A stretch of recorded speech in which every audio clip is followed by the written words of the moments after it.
Hi guys, welcome back to my YouTube channel वनलेस learning classes में आपका स्वागत है। Myself Brijesh sir. तो आज मेरे प्यारे, आज आप सभी के बीच जो है कि बहुत ज़बरदस्त जो है कि एक लेसन हम लेकर आए हुए हैं क्लास 10वीं का, जो कि जिसका नाम है अम्ल, क्षारक एवं लवण, एसिड, बेस एंड सॉल्ट। आज जो है कि जबरदस्त, सबसे बड़ा जबरदस्त होने वाला है, जबकि एक ही वीडियो में लगभग ये आपका जो है कि पूरे कंसेप्ट पूरे होने वाले हैं। तो इसको ध्यान से समझ, तो इसमें जो होने वाले हैं जबरदस्त जो है कि ट्रिक आपको बताया जाएगा और इसको आप नोट्स करते भी जाएंगे और इसके बाद याद भी आपको बहुत आसानी तरह से हो जाएगा। तो ज़्यादा से ज़्यादा वीडियो को शेयर करिएगा और ज़्यादा समय नहीं वेस्ट करते हुए फिर आपका ये लेसन हम शुरुआत करते हैं। और यहाँ पर एक आपका वेलकम है वनलेस लर्निंग क्लासेस में। यहाँ पे एक लोगो हमारा होता है, जैसा चाहो वैसा पाओ, अपने सपने साकार बनाओ। मीन्स मेरे प्यारों, इसमें सबसे बड़ी चीज़ क्या होती है मेरे प्यारे दोस्त, इसमें क्या होता है कि जैसा आप चाहते हैं वैसा ही मिलता है, बट आपको वो कोशिश करनी होगी, ठीक है ना, चाहना होगा तभी वो प्राप्त होगा। तो आइए ज़्यादा देर ना करते हुए शुरुआत करते हैं अपने लेसन का,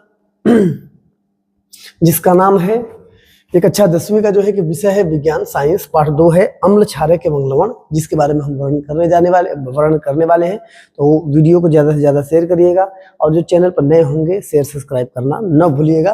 तो शुरुआत करते हैं, ठीक है। तो आइए शुरुआत करते हैं हम। यहाँ पर एसिड बेस और एसिड बेस क्या होता है, ठीक है ना। यहाँ पर देखिए एक एग्जाम्पल आपका यहाँ पर एक दिया हुआ है, ठीक है। यहाँ पर कह रहा है कि अम्ल क्या होता है, एसिड क्या होता है, ठीक है ना। अम्ल सब शुरुआत में भी इसके बारे में पढ़ेंगे, अम्ल क्या होता है, ठीक है ना। यहाँ पर उसका अंग्रेजी है एसिड, उसकी अंग्रेजी क्या यहाँ पे दिया हुआ है, एसिड दिया हुआ है। ये आपका एसिड है, ठीक है ना, जिसको हम क्या बोलते हैं, अम्ल के भी नाम से जानते हैं, अम्ल के भी नाम से जानते हैं। तो सबसे पहला पॉइंट, यहाँ पर एक पॉइंट हम देखेंगे कि अम्ल जो है स्वाद में खट्टे होते हैं। अम्ल स्वाद में क्या होते हैं, खट्टे होते हैं। एकदम सिंपल एग्जांपल, जैसे आप घर में भी देखे होंगे, जैसे नींबू है वो खट्टा होता है, तो सिंपल आप कह सकते हैं कि अम्ल स्वाद में क्या होते हैं, खट्टे होते हैं। अच्छा, एक दूसरी इसकी पहचान है, अम्ल स्वाद में खट्टे होते, किसी भी चीज का टेस्ट लेकर ही आप बता सकते हैं। किसी भी जो है आप खाने वाले पदार्थ हो या तो आपके जो घर में यूज होने वाला पदार्थ है, तो उसको टेस्ट लेकर ही बता सकते हैं। अब बाय द वे कहने का मतलब यह है कि जैसे भी कुछ चीजें जो है शायद उसके बारे में नहीं जानते हैं और उसका टेस्ट लेना आपको ऐसा लग रहा है कि नहीं वो शायद खतरा है, तो फिर उसका टेस्ट कैसे लेंगे। तो एक और पहचान होती है कि उसकी पहचान के लिए, जैसे बिना टेस्ट लिए हुए उसकी पहचान हम, ये नीले लिटमस एक पेपर होता है, ये क्या होता है, एक पेपर होता है लिटमस पेपर, ठीक है ना, पतला सा होता है, को लाल में बदल देता है, ठीक है ना। नीले लिटमस को किस में बदल देता है मेरे प्यारों, लाल में बदल जाता है मेरे प्यारे बच्चों। इसमें नीले लिटमस को लाल में बदल देता है, ठीक है। अब इसके बाद तीसरा एक पॉइंट यहाँ पे देखेंगे कि ये जली विलियन में, जली विलियन जिससे कोई घोल हो, कोई घोल होगा, जली विलियन का मतलब कोई घोल, ठीक है ना, जो घोल बनाया जाता है कोई, जैसे हम चूना वाना पानी में डालते हैं, घोल बनाते हैं कलर करने के लिए, पेंट करने के लिए, व्हाइट पेंट करने के लिए, तो वैसे घोल होगा। उसमें जो है कि H जो है ना, H+ आयन जिसको बोलते हैं, H+ आयन ये देता है आपको, ठीक है ना। ये एसिड में आपको ये लगभग एक पहचान इसकी ये भी होती है कि H+ आयन ये आपको क्या करेगा, देगा, ये आपको H+ आयन रिलीज करेगा, देगा। एक्शन, रिएक्शन के अकॉर्डिंग जो है, रिएक्शन के अकॉर्डिंग मतलब होता है अभिक्रिया के दौरान जो है कि H+ आयन आपको ये दे देता है। तो इससे भी एक पहचान हो जाती है कि भाई ये एसिड है। तो मीन्स एसिड के यहाँ पे 3 कंसेप्ट आपको जो है कि इसमें इंपॉर्टेंट कंसेप्ट बताया गया है, जिसके जरिए हमें पता चलता है। और ये इस तरह से जो है कि ये लिटमस पेपर है, यहाँ पर ये लिटमस पेपर है, ठीक है ना, ये लिटमस पेपर है। और ये यहाँ पर लेमन जिसको बोलते हैं आप, हाँ, नींबू, इसको क्या बोलते हैं, नींबू है, ठीक है ना। ये स्वाद में क्या होता है, ये स्वाद में खट्टा होता है। तो ये स्वाद में खट्टा होता है तो इसका टेस्ट करके पहचान गए।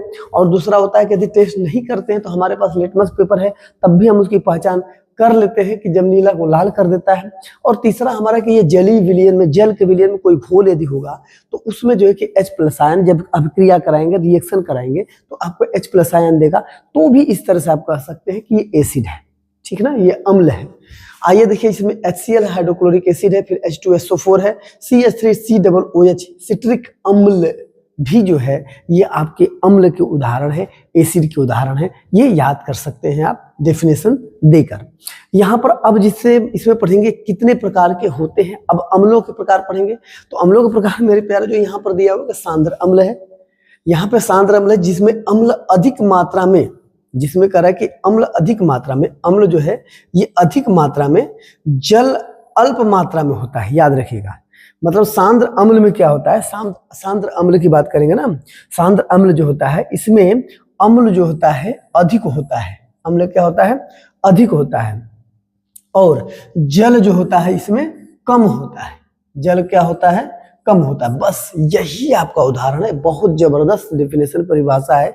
यूं आप अच्छी तरह से एक बार समझकर और उसको क्या कर विजुअलाइज करेंगे, आप उसको महसूस करेंगे, उसको चीज कि हमने क्या पढ़ा उसको देखेंगे, ठीक है ना, एक काल्पनिक रूप में जैसे कि आपने पढ़ा है, बस वो तुरंत आपको याद होगा कि जिसमें अम्ल अधिक मात्रा में और जल कम मात्रा में होती है। अल्प मतलब कम मात्रा में, बस वही सांद्र अम्ल है। ठीक है, अब हम पढ़ेंगे यहाँ पे तनु अम्ल के बारे में। तनु अम्ल क्या है कि जिसमें अम्ल अल्प मात्रा में, देखिए इसका उल्टा है, इसका ये उल्टा है, कम मात्रा में होगा। अल्प का मतलब होता है कम मात्रा में। ठीक है, अब इसके बाद जल जो है अधिक मात्रा में होता है। बस डेफिनेशन तैयार हो गया। उसी का उल्टा है, ये सांद्र अम्ल है, ये तनु अम्ल है। सांद्र अम्ल और तनु अम्ल में बस इतना ही फर्क है कि इसमें अम्ल की मात्रा अधिकता, इसमें अम्ल की मात्रा कम, इसमें जल की मात्रा कम और जल की मात्रा अधिक। बस सिंपल, ये डेफिनेशन आपका 1 मार्क का यहाँ पे आसानी से हम लोग इसको समझा है। तो बस ये चीजें जो है कि आप एक नोट्स बना सकते हैं, नोट्स बना के इसको लिख सकते हैं और तैयारी भी कर सकते हैं। तो ज्यादा समय न लेते हुए हम जल्दी से जल्दी जो क्या करते हैं, वीडियो को आगे बढ़ाकर और आपको समझाने का प्रयास करते हैं, जिससे आपका भी समय इंपॉर्टेंट है। एग्जाम का समय लगभग आ रहा है, तो इस समय आप भी जो है क्या करेंगे, तैयारी कर सकते हैं। ठीक है ना, आइए यहाँ पर हम देखते हैं। अब हम पढ़ेंगे क्षार। अब यहाँ पर क्या पढ़ेंगे, हम क्षार पढ़ेंगे, क्षार के बारे में। अब तो अम्ल के बारे में पढ़ ली, अब हम पढ़ेंगे क्षार, जिसको बोलते हैं बेस। क्या बोलते हैं, जिसको हम बेस के नाम से जानते हैं और बेस बोलते हैं। ठीक है ना, बेस होता है। तो क्षारक जो है, पॉइंट नंबर 1 इसमें नोट करेंगे। पॉइंट नंबर 1, क्षारक स्वाद में जो होता है ना, स्वाद में ये कड़वा होता है। स्वाद में कड़वा होता है, याद रखिएगा। कड़वा किसका किसका टेस्ट होगा, आप खाए होंगे तो फिर जानते होंगे ना कड़वा। ठीक है ना, ये कड़वा होता है। ठीक है, जैसे अब इसमें क्या करता है, दूसरा पॉइंट इसमें है कि ये लाल लिटमस को क्या कर देता है, नीले रंग में बदल देता है। लिटमस पेपर होता है, ये नीले रंग में बदल जाता है। बिना टेस्ट किए हुए हम क्या कर सकते हैं, इसका पता सकते हैं। ठीक है ना, बिना ये टेस्ट किए हुए इसका हम पता लगा सकते हैं कि ये लिटमस को नीला कर देता है। और तीसरा क्या पॉइंट है इसमें, ये जलीय विलयन में OH, देखिए ये OH माइनस आयन देता है। जब आप किसी घोल में इसको मिलाएंगे या किसी केमिकल रिएक्शन कराते हैं, तो केमिकल रिएक्शन में मेरे प्यारों यहाँ पर क्या होता है कि OH जो है माइनस आयन आपको देता है। Okay, OH minus ion. तो ये सिंपल आपका यहाँ पर डेफिनेशन तैयार हो गया। 1-1 मार्क का, तीनों को मिला देते हैं तो फिर एक डेफिनेशन बड़ा तैयार हो जाता है। अब यहाँ पर बेस जो है कि देखिए, यहाँ पर देखिए बेस कर रहे हैं कि ये लाल लिटमस को, ये लाल लिटमस था। ठीक है ना, ये लाल लिटमस को क्या कर दिया है, जब इसको बेस में मिलाया गया है, ठीक है ना, इसको बेस में मिलाया गया है, तो फिर ये क्या हो गया, यहाँ पर देखिए नीला हो गया है। ये पार्ट क्या हो गया है, ये नीला, ये पार्ट नीला हो गया है। ठीक है ना, तो वही कहने का मतलब, जो क्षारक होते हैं जो कड़वे होते हैं, कड़वा जो चीज खाने वाले पदार्थ कड़वा होता है। ठीक है ना, कड़वा पदार्थ जैसे ये आपका करेला टाइप भी होता है, ये कड़वा है, उसका टेस्ट जो है कैसा कड़वा लगता है ना, कड़वा लगता है। तो ये क्या कर देता है, जब उसमें ये लिटमस पेपर को डालेंगे अल्कोहल में, उसके घोल में, तो बस वो लिटमस पेपर को बदल देता है। उसके उदाहरण जो कि NaOH है, KOH है, NH4OH है। तो ये सब जितने हैं आपके एग्जाम्पल दिए हुए हैं, एग्जाम्पल को आप तैयार कर सकते हैं। 1 या 2 एग्जाम्पल आपको लिखना रहेगा। अब मेरे प्यारे यहाँ पर आप समझेंगे, ठीक है ना। अब मेरे आपके जो है सूचक के बारे में, सूचक क्या होता है, ठीक है ना, सूचक के बारे में पढ़ेंगे। तो सूचक का मतलब इंडिकेटर क्या होता है, इंडिकेटर जानते हैं ना गाड़ी का, वो गाड़ी का भी इंडिकेटर होता है पीछे वाला, जो कभी क्या होता है आपको लेफ्ट जाना है या राइट जाना है, तो आप क्या करते हैं, फिर लेफ्ट वाला जो है कि इंडिकेटर जला देते हैं, फिर राइट वाला इंडिकेटर, है ना। हाँ, तो ये इंडिकेटर है। इंडिकेटर का मतलब क्या होता है, ये पहचान करने के लिए सूचक होता है जिसमें हम उसको पहचानते हैं, ठीक है ना, ये इंडिकेटर होता है। तो ये सूचक जो है क्या है हमारा इंडिकेटर। तो इंडिकेटर होता क्या है इसके बारे में हम देखेंगे। जैसे आपको मैंने बताया था, सूचक एक पहचान होती है कि आपको लेफ्ट साइड मुड़ना है भाई, है ना। आप जब गाड़ी चला रहे होते हैं तो आपको लेफ्ट मुड़ना होता है, राइट मुड़ना होता है, तो आप क्या कर सिग्नल दिए, ये सूचक आपका चालू रखते हैं, जिसमें वो पता चल जाता है पीछे वाले को भाई ये इधर घूमेगा। तो सेम उसी तरह पहचान करने के लिए, पता करने के लिए होता है। तो सूचक किसी दिए हुए विलयन में, किसमें, विलयन, अम्ल या क्षारक के, ध्यान दीजिएगा। हाँ, विलयन में अम्ल या क्षारक के, कोई विलयन होगा तो विलयन में अम्ल या क्षारक होगा, तो अम्ल या क्षारक की उपस्थिति दर्शाता है।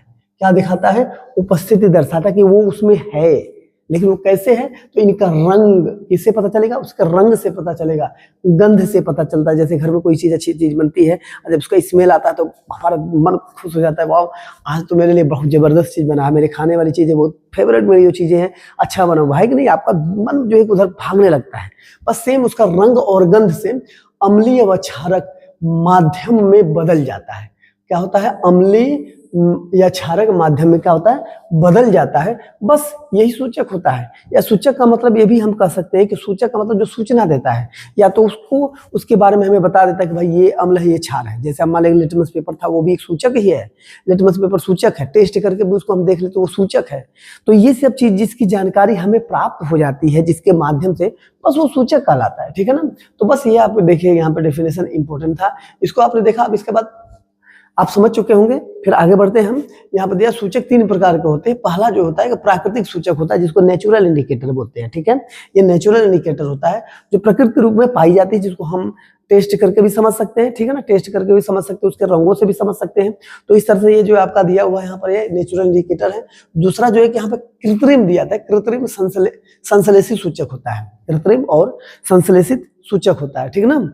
तो और तीसरा यहाँ पर होता पॉइंट हम देखेंगे, ये गंधीय सूचक होता है, जो गंध के माध्यम से पता चलता है। ये कृत्रिम विधि से पता चलता है, जिसमें कोई प्रैक्टिकल करके, ठीक है ना, उसके बारे में जानकारी जो प्राप्त करते हैं, तो कृत्रिम में आता है, संश्लेषित सूचक में आता है। और तीसरा जो आपका गंधीय सूचक है, जिसमें गंध से उसके बारे में हम पता करते हैं। तो मेरे प्यारे बच्चों, यहाँ पर देखेंगे कि जिस तरह से यहाँ पर तीनों जो पॉइंट हमने अच्छी तरह से एक समझा है, तो आपको जो है कि पूरी तरह से अच्छी तरह से समझ में आई होगी। फिर इसके बाद आगे हम चलते हैं अगले पॉइंट पर, क्योंकि समय जो है कि आपका बड़ा इंपॉर्टेंट है। ठीक है ना? और चैनल को ज्यादा से ज्यादा शेयर सब्सक्राइब ना करना भूलिएगा, अपने दोस्तों के पास भूलिएगा, जिससे आपके सहयोग से उसका लाइफ में जो है परिवर्तन आएगा, तो उसकी दुआ जो है कि आपको काम आएगी। तो आगे की तरफ फिर बढ़ते हैं। ये आप लोगों को समझ में आ चुकी होगी। चलिए आगे की तरफ देखते हैं कि अगला पॉइंट अब क्या है। ठीक है ना? जिसके बारे में हम पढ़ेंगे, जिसके बारे में हम क्या करेंगे? पढ़ेंगे। ठीक है ना? अब ये देखिए सूचक, इसमें हमने समझा था प्राकृतिक सूचक। पहला जो पॉइंट पढ़ा था प्राकृतिक सूचक, जिसको नेचुरल इंडिकेटर बोलते हैं। सॉरी, ये नेचुरल इंडिकेटर जो बोलते हैं, यहाँ पर देखते हैं प्राकृतिक सूचक क्या होते हैं। वे सूचक जो पौधे से प्राप्त होते हैं, वे सूचक जो पौधे से प्राप्त होते हैं, उन्हें प्राकृतिक सूचक कहा जाता है। आप कितना एग्जाम्पल देखिए, कितना मस्त जो है कि यहाँ पर डेफिनेशन है कि नहीं। इत कह रहा है कि जो सूचक जो है कि प्रकृति से प्राप्त होते हैं, उसे प्राकृतिक सूचक कहते हैं। उदाहरण की तरफ जो ये अम्ल है, ठीक है ना, आप देखिए लिटमस पेपर है, लिटमस पेपर क्या कर देता है, अब यहाँ पर क्षारक है, ठीक है ना, लिटमस पेपर जैसे ये लाल कर देता है अम्ल को, ये नीला दिखाता है, ठीक है ना। लेकिन यहीं पर जैसे कि हल्दी है, हल्दी ये भी जो है क्या क्या लिटमस पेपर भी क्या ये प्राकृतिक सूचक है, जो विलयन में मिलाने पर उसके जो है कि क्या करता है, रंगों को बताता है। हल्दी है होता है, ये एक नेचुरल सूचक है, ठीक है ना। तो हल्दी पीला रंग का है, और यहाँ पर जो है कि एक लाल जो क्षारक में लाल हो जाता है, अम्ल में पीला हो जाता है कि नहीं। तो कहने का मतलब है कि जो प्रोडक्ट यहाँ पर दिया है हल्दी, हल्दी अम्ल में डालते हैं तो पीला हो जाता है, और वही जो है कि क्षारक में डालते हैं तो लाल हो जाता है कि नहीं। तो इस तरह से प्राकृतिक सूचक के बारे में हम अच्छी तरह समझ चुके हैं। अब इसके आगे भी यदि नेचुरल इंडिकेटर होगा तो उसकी पहचान जो है कि आप जो है कि क्या करें, कमेंट सेक्शन में लिख के भेजिएगा, ठीक है। और आगे की तरफ हम चलते हैं, देखते हैं, ठीक है। आगे की तरफ देख लेते हैं कौन सा जो है कि इसके अगला पॉइंट इसमें दिया हुआ है। अब हम पढ़ेंगे कृत्रिम सूचक। क्या पढ़ेंगे यहाँ पे? कृत्रिम सूचक, ठीक है। यहाँ पर पढ़ा जाएगा कृत्रिम सूचक के बारे में। जैसे सूचक दिया था, कृत्रिम सूचक संश्लेषित सूचक है कि वे सूचक जो रसायन द्वारा क्या कर रहा है, कि वे सूचक जो क्या होता है, रसायन द्वारा कह रहा है कि वे सूचक जो रसायन द्वारा किसी मतलब केमिकल से मिलाकर बनाया जाता है, ठीक है ना, से मिलाकर जो बनाया जाता है किसी केमिकल से, तो उन्हें कृत्रिम सूचक कहा जाता है। जो केमिकल से मिलकर बनाया जाता है उसे क्या कहा जाता है? कृत्रिम सूचक कहते हैं। तो मेरे प्यारे यहाँ पर आप ध्यान से समझेंगे कि यहाँ पर कृत्रिम विधि से जो चीजें बनाई जाती है वो हमारा किसी रसायन द्वारा बनाया जाता है, किसी रसायन तत्व को मिलाकर बनाया जाता है, तो कृत्रिम सूचक हो जाता है। जैसे फिनाफ्थलीन है, फिर यह मेथिल ऑरेंज है, ये आपको एग्जाम्पल यहाँ पर दिया हुआ है। तो ये 2 प्रकार के हैं। जो क्या कहता है, यहाँ पे हम देखेंगे क्षारक में जो रहेगा इस कलर का रहेगा, हाँ, हल्का सा जो क्या होता है, ये आपका जो है गुलाबी कलर होता है हल्का सा यहाँ पर। इसके बाद जो है कि यहाँ पर देखेंगे हम कि ये अम्ल में रहेगा, जैसे मेथिल ऑरेंज है तो अम्ल में रहेगा, तो इसका जो है कलर आपका क्या हो जाता है, ये पीला टाइप हो जाता है, ठीक है ना। मतलब ये लाल से पीला हो जाता है, ये सफेद से जो है कि लगभग जो है कि अम्ल में इसका जो व्हाइट रहता है, यहाँ पे इसका लाल रहता है अम्ल में, ठीक है ना। अम्ल में ये व्हाइट रहेगा, सफेद रहेगा और यहाँ पर हल्का लाल रहेगा। और फिर क्षार में जाएगा तो ये बैगनी, सॉरी ये जो है कि आपका हल्का गुलाबी टाइप हो जाता है, ठीक ना। और इसके बाद जो है कि यहाँ पर जाएगा तो पीला कलर का हो जाता है।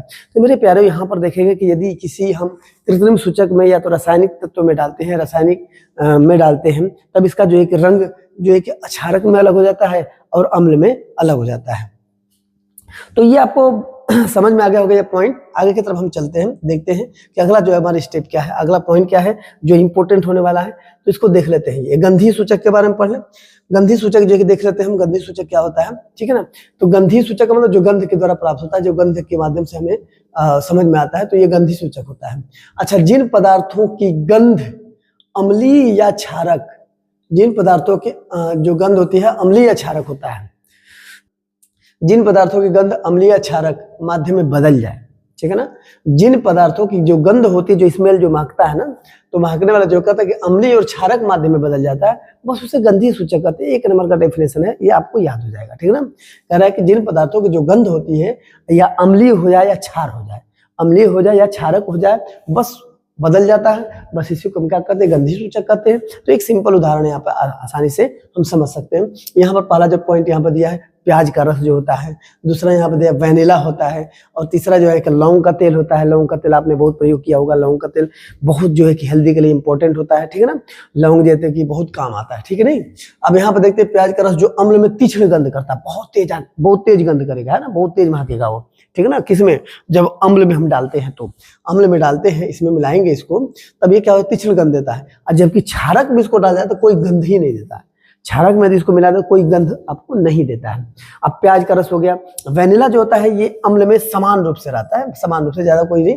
अब इसके बाद वेनिला को अब मतलब क्षारक में मिलाया जाता है तो गंध नहीं देता है, मतलब इसमें समान रूप से गंध देता है लेकिन उसमें नहीं देता है, ठीक है। अब इसके बाद देखेंगे हम, अगला पॉइंट है लौंग का तेल जो होता है, बस ये भी लौंग का तेल भी समान रूप से होता है और उसमें कोई गंध नहीं होता है, ठीक है ना। तो मेरे प्यारे यहाँ पर हमने देखा है जो पॉइंट सारे इंपॉर्टेंट जो पढ़ा है, तो इस सारे इंपॉर्टेंट में हमको नहीं लग रहा है कि शायद इतना आपको हार्ड होगा। बहुत आसान तरीके से यहाँ पर आपको दिया गया कि जो एक बार वन टाइम आपने इसको पढ़ा, वन टाइम इसको समझा, तो आपको तैयार हो जाना है, ठीक है मेरे प्यारे।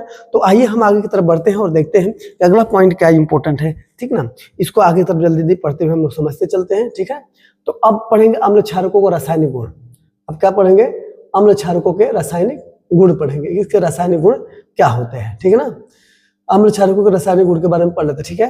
अब आइए देखते हैं कि अम्ल क्षारकों के रासायनिक गुण क्या होता है। देखिए मेरे प्यारे, यहाँ पर जो है कि आइए हम शुरू करते हैं अम्ल क्षारकों के रासायनिक गुण, मतलब रसायन में इसको मिलाने पर, रसायन में इनको मिलाने पर उसके क्या गुण हो जाते हैं, तो उसके बारे में पढ़ना है। तो धातु की अम्ल व क्षारक के साथ अभिक्रिया, जब किसी धातु की अम्ल व, ठीक है ना, धातु का अम्ल में या क्षारक के साथ जब क्रिया होती है तो क्या होता है। तो जैसे अम्ल के साथ अभिक्रिया हो रही है, मान लीजिए, तो अम्ल हमारा हो क्या, यहाँ हो गया अम्ल हमारा होगा 2HCl हो गया। अम्ल क्या हो जाता है, 2HCl हो जाता है। और ये धातु आपका है, धातु क्या होता है आपका, Zn हो जाता है। जैसे मान लें कि अम्ल 2HCl है, हाइड्रोक्लोरिक एसिड है, और यहाँ पे जिंक आपका दिया है। जब इसको मिलाया जाता है एक दूसरे में, जब इसको मिलाते हैं, अभिक्रिया कराते हैं, ये जब अभिक्रिया करती है, ठीक है ना, क्या होता है, ये अभिक्रिया जब करती है, अभिक्रिया, ठीक है, जब अभिक्रिया करती है तो ये बन जाता है ZnCl, ठीक है ना, जिंक क्लोराइड बन जाता है। क्या बन जाता है, जिंक क्लोराइड। जब जिंक क्लोराइड बन जाता है तो ये लवण हो जाता है। जिंक क्लोराइड क्या हो जाएगा, लवण हो जाएगा। क्या हो जाएगा, लवण हो जाएगा, ठीक है ना। और यहाँ पे H2 जो होता है ये जल हो जाता है, तो ये तरल पदार्थ में हो जाता है, लिक्विड में हो जाता है। किसमें बदल जाता है, लिक्विड में। तो मेरे प्यारे बच्चों, यहाँ पे आपने समझा होगा कि जब धातु को अम्ल व क्षारक के साथ जब मिलाते हैं तो आपको वो अम्ल और धातु मिलकर ये लवण बना देता है और लिक्विड के फॉर्म में बदल देता है। ये सबसे बड़ा आपका इंपॉर्टेंट नियम है। आप इसको वन टाइम में जो है इसको आप तैयार कर सकते हैं, ठीक है। अब इसके बाद जो है कि आपको, अच्छा एक चीज और मेरे प्यारे यहाँ पर समझना पड़ेगा कि जो आपको जो है ना कि जितने केमिकल नेम है वो आपको तैयार रखना पड़ेगा। यदि केमिकल नेम तैयार रखते हैं तो इसमें जो होने वाली रासायनिक क्रिया होती है तो उसका नाम आपको याद रहेगा, तो वो चीजें आप समझ सकते हैं कि Zn है तो जिंक है, ठीक है ना, स्लाइड है ना। तो इस तरह से आप क्या कर सकते हैं, ये समझ सकते हैं। अब आइए क्षारक के साथ देख लेते हैं, ये क्षारक के साथ क्या होता है, क्षारक के साथ क्या होता है, अब इसको समझना है। तो क्षारक के साथ जैसे मान लीजिए कि यहाँ पर क्षारक आपका Fe है, K है, Zn है, Na है ना, ये क्षारक है। अब इनके साथ जब मिलाते हैं तो होता क्या है, ये फार्मूला आपको याद रखेगा, ये फार्मूला आप जो है कि याद रखेगा, ठीक है ना। ये फार्मूला देते हैं कि क्षारक प्लस धातु को जब मिलाते हैं, क्षारक और धातु को मिला देते हैं तो लवण तो बनता ही है, इन दोनों को मिलाने पर लवण बनता है, ठीक है ना। लेकिन इसमें हाइड्रोजन गैस रिलीज करता है। क्या रिलीज करता है, गैस। और इसमें लिक्विड जो है कि रिलीज किया था, इसमें लिक्विड रिलीज किया था और यहाँ पे आपको गैस रिलीज करेगा, ठीक है ना, यहाँ पे गैस रिलीज करेगा। जैसे अब देखिए 2NaOH में जब हम Zn मिलाते हैं, जिंक मिलाते हैं, तो इन दोनों के मिलने पर जो क्या बन जाता है, यहाँ पर आपका बन जाता है Na2ZnO2 प्लस जो है कि यहाँ पर H2 गैस जो है कि आपका प्लस जो है H2 गैस यहाँ पे रिलीज होता है, निकलता है, ठीक है ना, रिलीज होता है और निकलता है। तो इस प्रकार से हमने इसमें जो है कि आपको क्षारक के साथ जो है और यहाँ पे अम्ल के साथ दोनों अभिक्रिया करा के ये चीज सब दिखा दिया है कि इनके रासायनिक गुण क्या होते हैं। धातु की ध्यान से दीजिएगा, यहाँ पर जो है धातु की ये एक यहाँ पर धातु की अम्ल व क्षारक के साथ अभिक्रिया करने पर, धातु की अम्ल व क्षारक के साथ अभिक्रिया करने पर, तो अम्ल के साथ पहले देख लें, अम्ल के साथ क्या होता है, धातु का पहले अम्ल के साथ अभिक्रिया करके देख लें। तो अम्ल जब मिलता है धातु में, तो अम्ल धातु मिलकर क्या बना देता है, लवण बना देता है और यहाँ पे हाइड्रोजन रिलीज करता है। हाइड्रोजन क्या करता है, रिलीज करता है H2, ये ध्यान दीजिएगा। इसके बाद जैसे देखिए 2HCl है, ये आपका अम्ल है और यहाँ पे Zn क्या दिया है, धातु दिया है। जब अम्ल और धातु जब मिलते हैं तो इनके मिलने से क्या बन जाता है, इन दोनों के मिलने से ये बन जाता है ZnCl, ठीक है ना, जिंक क्लोराइड बन जाता है। क्या बन जाता है, जिंक क्लोराइड। तो मेरे प्यारे यहाँ पर ध्यान दीजिएगा, जिंक क्लोराइड।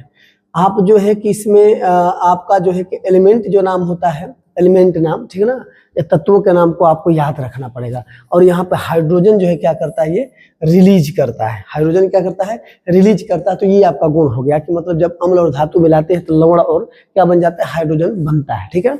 इसके बाद अब आइए हम देखते हैं यहाँ पर जो है Fe है, ठीक है ना, K है, Zn है और Na है। ये जो है कि हमारे क्या है, क्षार है, क्षारक है। अब इनके साथ जब अभिक्रिया होती है तो क्या होता है, अब इनको समझना है। तो क्षारक और धातु मिलकर ये दोनों मिल जाते हैं। क्षारक और धातु मिलने के बाद ये आपका लवण बनाते हैं और यहाँ पे भी हाइड्रोजन क्या हो जाता है, रिलीज कर देता है, हाइड्रोजन छोड़ता है, ठीक है। तो इसमें भी देख लें, एग्जाम्पल के तौर पर 2NaOH है और उसमें जिंक जब मिला दिया, 2NaOH में जिंक जब मिला देते हैं तो Na2ZnO2 ये निर्माण करता है। अब प्लस जो है कि यहाँ पर आपका हाइड्रोजन ये भी रिलीज करता है। तो कहने का मेरे प्यारे, यहाँ पर ध्यान समझेंगे मेरे प्यारे बच्चों कि धातु को जब अम्ल व क्षार के साथ अभिक्रिया करते हैं तो सिंपल है कि लवण बनाता है और हाइड्रोजन रिलीज करता है। ये आपको पॉइंट अच्छी तरह से समझ में आ गई होगी, तो इसकी तैयारी आप जम के कर लीजिएगा, ठीक है ना। तब आगे की तरफ हम पॉइंट देखते हैं, बढ़ते हैं, ठीक है ना, आगे की तरफ बढ़ते हैं, क्या है पॉइंट उसको देखा जाए, ठीक है। तो इस तरह से आपका ये लगभग जो है कि अम्ल हाइड्रोजन गैस का परीक्षण देख लें। अब यहाँ पर हम क्या करेंगे, अम्ल क्षारों के साथ हो गया तो अब हाइड्रोजन गैस का परीक्षण कर लेते हैं, ठीक है ना। अब यहाँ पर देखिए कुछ एग्जांपल दिया हुआ है कि हाइड्रोजन गैस से निहित परखनली, हाइड्रोजन गैस से निहित परखनली, परखनली जो होती है ना, ये परखनली, ये जैसे हम यहाँ पर देखिए कि ये आपका एक क्या है, HCl और Zn है, दोनों को मिलाया गया है, ठीक है ना। हाइड्रोक्लोरिक एसिड और जिंक जब इसमें मिलाया गया, इसमें जो है कि इस पार्ट में सॉरी यहाँ पे हम देख लेते हैं इस वाले भाग में जो है ना कि यहाँ वाले भाग में ये कैसे भाई व्हाइट हो गया, अब यहाँ वाले भाग में हम देखते हैं इस वाले पार्ट में HCl और जिंक दोनों मिलाया गया है। HCl और जिंक इसमें क्या किया गया, मिलाया गया है। स्टैंड है आप जानते हैं, जिससे इसको क्या किया, बॉन्ड करते हैं, बाउंड करके रखा हुआ है। फिर इसमें से एक पाइप जो होती है, पाइप जो है आपको क्या हो जाता है, इसमें से निकली होती है। और ये पाइप यहाँ पर जो है ना, यहाँ साबुन का पानी है, इसमें क्या किया, साबुन का पानी ये घोला गया, इसमें साबुन का पानी है, ठीक है ना। अब साबुन के पानी में पाइप जो है पानी के अंदर रहता है। तो जब ये अभिक्रिया करता है तो अभिक्रिया करने के बाद इसमें से जो है ना कि इस तरह से गोल गोल प्रकार का जिस तरह से आप देखें ना साबुन होता है, साबुन को जब रगड़ते हैं हाथों में लेकर ऐसे फूंक मारते हैं तो उड़ उड़ के जाता है। तो वैसे ही जब ये बाहर निकलता है और जब कहीं यहाँ पर आग ऊपर की तरफ इसके पास जो ये बुन बुन करके जो बुल्ला टाइप निकलता है, उसके पास यदि आग जलाते हैं तो एक पॉप की आवाज करके आती है, पॉप आवाज करके आता है, उसको जलने का पॉक करके आवाज आता है। जो है ना, कभी कभी देखे हैं कि आप आग के पास बैठे रहते हैं तो उसमें कोई लकड़ी जो है किस प्रकार से आवाज करता है, तो सेम मेरे प्यारों यहाँ पर आप समझेंगे तो इस तरह से पॉप की आवाज करते हैं। इसके कहने का मतलब एक पहचान और हो जाती है कि निहित प्रखंड के पास जब एक जलती हुई मोमबत्ती, ठीक है ना, ये जलती हुई मोमबत्ती हम क्या करते हैं, हम लेकर जाते हैं तो पॉप की ध्वनि उत्पन्न होती है। एक पॉप की ध्वनि, पॉप की ध्वनि आती है, एक आवाज आती है, जैसे आवाज आता है ना पक पक करके, तो वैसे सेम इसमें भी आवाज आती है। तो इसकी पहचान जो है कि हम प्रैक्टिकल के अकॉर्डिंग भी हम जो कर सकते हैं, ठीक है ना। तो आइए हम आगे की तरफ चलते हैं। इसको तो हम समझ चुके हैं, ये इसका एक जो है कि क्या करेगा, ये पॉप की आवाज करके आपको ये मालूम चलता है, पॉप की आवाज करके, ठीक है। अब मेरे प्यारे यहाँ पे समझने की बात है कि अम्ल व क्षारक की, अब यहाँ पे समझेंगे, यहाँ पे समझेंगे अम्ल व क्षारक की धातु कार्बोनेट तथा धातु बाई कार्बोनेट के साथ अभिक्रिया। एक होता है धातु कार्बोनेट के साथ और एक होता है धातु बाई कार्बोनेट के साथ अभिक्रिया क्या होती है। अब इसके बारे में हम अच्छी तरह समझेंगे, धातु कार्बोनेट और धातु बाई कार्बोनेट के साथ अभिक्रिया क्या होती है, इसको हम अच्छी तरह से अब समझेंगे, ठीक है। अब आइए देखिए, अम्ल और धातु कार्बोनेट के साथ अभिक्रिया क्या होती है। अम्ल का जो है धातु कार्बोनेट के साथ अभिक्रिया करेंगे तो क्या होगा, तो यहाँ पे अम्ल प्लस धातु कार्बोनेट मिलता है। ये आपका एक फॉर्मूला है, आप इसको याद रखेंगे, ठीक है ना। ये फॉर्मूला है, ये याद रखेगा, इंपॉर्टेंट पॉइंट है। अम्लों को जब धातु कार्बोनेट के साथ मिलाते हैं तो लवण बनता है और इसके बाद कार्बन डाइऑक्साइड का निर्माण होता है और जल का निर्माण होता है। याद रखिएगा, जल का निर्माण होता है, ये आपको याद रखने वाली पॉइंट है, ठीक है मेरे प्यारों, यही है। इसको अच्छी तरह से पॉइंट समझेंगे। अम्ल और धातु कार्बोनेट जब मिलाते हैं तो लवण बनता है, कार्बन डाइऑक्साइड बनता है और जल का निर्माण होता है। जैसे यहाँ पे देखिए 2HCl है, 2HCl को जब Na2CO3 के साथ जब मिलाते हैं, ठीक है ना, हाइड्रोक्लोरिक एसिड को जब मिलाते हैं Na2CO3 के साथ धातु कार्बोनेट के साथ, तो ये बना लेता है NaCl, जो लवण बन जाता है। और यहाँ पे देखिए कार्बन डाइऑक्साइड का निर्माण कर लिया, गैस का ये निर्माण कर लेता है, ठीक है ना, ये गैस जिसको हम G फॉर्म में दिखाते थे। और यहाँ पर जो है कि ये H2O ये जल हो गया, जिसको हम लिक्विड फॉर्म में दिखाते हैं। किस फॉर्म में दिखाते हैं, लिक्विड फॉर्म में दिखाते हैं। तो मेरे प्यारे बच्चों, यहाँ पर आपने अच्छी तरह से उसको समझ चुके होंगे कि जो ये पॉइंट यहाँ पर दिया हुआ है, ठीक है ना, ये पॉइंट दिया हुआ, तो इस पॉइंट में जिस प्रकार से ये प्रक्रिया हो रही है तो इस प्रकार से ये इसका निर्माण हो रहा है। तो मतलब ये फार्मूले के हिसाब से उसका निर्माण हो रहा है। मतलब ये कहा जाए कि अम्ल जब धातु कार्बोनेट के साथ मिलता है तो यहाँ पर कार्बन डाइऑक्साइड गैस और जल का निर्माण करके दिखाता है। अब सेम प्रक्रिया हम आते हैं, देखते हैं अम्ल धातु का। यहाँ पे जो अम्ल है तो ये धातु बाई कार्बोनेट का, धातु कार्बोनेट के साथ जब अभिक्रिया होती है तो क्या होता है, तो इसका एक फॉर्मूला यहाँ पे देख लेंगे। थोड़ा सा इसको हटाते हैं, इसका फॉर्मूला ये है, ठीक है ना, ये भी ध्यान से देखिएगा। इसका फॉर्मूला ये है, अम्ल प्लस धातु कार्बोनेट, जब अम्ल के साथ धातु कार्बोनेट मिला देते हैं तो ये लवण बन जाता है और यहाँ पे कार्बन डाइऑक्साइड का निर्माण करता है और यहाँ पे जल का निर्माण करता है। मेरे प्यारे, यहाँ पे ध्यान समझेंगे कि जब अम्ल को धातु बाई कार्बोनेट के साथ जब मिलाते हैं तो लवण प्लस यहाँ पे कार्बन डाइऑक्साइड और जल का निर्माण होता है। अब देखिए 2HCl है, यहाँ पर हाइड्रोक्लोरिक एसिड है, हाइड्रोक्लोरिक है। अब यहाँ पर जो क्या करते हैं, ये एक प्रकार का अम्ल ही होता है। ऐसे जब उसको हम HCO3 के साथ जब मिलाते हैं तो ये क्या बन जाता है, NaCl बन जाता है, ठीक है ना, ये भी एक लवण बन गया, NaCl बन गया, लवण बन जाता है। और उसके बाद कार्बन डाइऑक्साइड CO2 का निर्माण करता है और यहाँ पर जल का निर्माण करता है। गैस के बाद जो है कि जल का निर्माण कर देता है। तो जो ऊपर फॉर्मूला दिया हुआ था तो उसी के हिसाब से यहाँ पर जो भी रूल था ये चीजें बनी हैं। इस चीजों को हमने अच्छी तरह से समझा है, देखा है, तो इस चीज को आप नोट्स भी कर लेंगे, ये तैयारी भी कर लेंगे, ठीक है ना। अब यहाँ पर समझते हैं, एक पॉइंट यहाँ पर दिया हुआ है कि क्षारक धातु कार्बोनेट, क्षारक धातु कार्बोनेट या धातु कार्बोनेट के साथ अभिक्रिया नहीं करते हैं। एक पॉइंट इसमें याद कर लीजिएगा, जो क्षारक होते हैं ना, क्षारक धातु कार्बोनेट और धातु बाई कार्बोनेट के साथ अभिक्रिया नहीं करते हैं मेरे प्यारे बच्चों। तो इस तरह से इंपॉर्टेंट पॉइंट को आप याद रखिएगा। और हम गेस क्योंकि ये पॉइंट होगी, जितना अभी पढ़ाया गया है आपको अच्छी तरह से समझ में आया होगा, ठीक है ना। तो इसको अच्छी तरह से आप तैयारी कर लीजिएगा, ठीक है ना। यदि नहीं समझ में आता है तो आप कमेंट सेक्शन में उस पॉइंट को फिर बोलेंगे, तो पॉइंट को फिर एक अलग छोटी सी वीडियो बना के भी डाल दी जाएगी, तो आप समझ सकते हैं, ठीक है। तो आइए हम आगे की तरफ बढ़ते हैं। ये तो हमने पॉइंट समझ लिया है। अब आगे की तरफ बढ़ते हैं कि ये अभिक्रिया होने के बाद जब आगे नीचे चलते हैं, फिर आप आगे आ जाएंगे यहाँ पर कि CO2 कार्बन डाइऑक्साइड। अब देखिए यहाँ पर अब एक पॉइंट आ जाता है इंपॉर्टेंट, इसको भी समझते हुए चलते हैं कि CO2 कार्बन डाइऑक्साइड जो होता है, कार्बन डाइऑक्साइड, ठीक है ना, का परीक्षण कैसे करेंगे, कार्बन डाइऑक्साइड को कैसे परीक्षण करेंगे भाई ये कार्बन डाइऑक्साइड है, तो करेंगे CO2 कार्बन जो डाइऑक्साइड है चूने के पानी से प्रवाहित करने पर, किसमें, चूने का पानी, ये पॉइंट है, चूने के पानी में प्रवाहित करने पर, इंपॉर्टेंट पॉइंट, चूने के पानी में प्रवाहित करने पर पानी दुधिया हो जाता है, ठीक है ना। याद रखिएगा कि कार्बन डाइऑक्साइड को जब चूने के पानी से प्रवाहित करेंगे, चूने के पानी के साथ प्रवाहित करेंगे तो उसका कलर क्या हो जाता है, दुधिया हो जाता है। ये आपका एक उदाहरण है और यहाँ पर आइए उसको समझते हैं। जब यहाँ पर देखते हैं कि CaOH का ट्वाइस, CaOH का ये ट्वाइस है, CaOH के ट्वाइस में जब यहाँ कार्बन डाइऑक्साइड मिला देते हैं हम, ठीक है ना, CaOH का ट्वाइस जब कार्बन डाइऑक्साइड में जाते हैं, ये पानी है, ये चूने का पानी है, जब इसमें कार्बन डाइऑक्साइड मिलाते हैं तो CaCO3 ये दुधिया रंग बना देता है। कौन सा रंग बना देता है, दुधिया कलर का रंग ये बना देता है, दुधिया, ठीक है ना। तो ये प्लस और इसके बाद यहाँ पर जल और यहाँ पे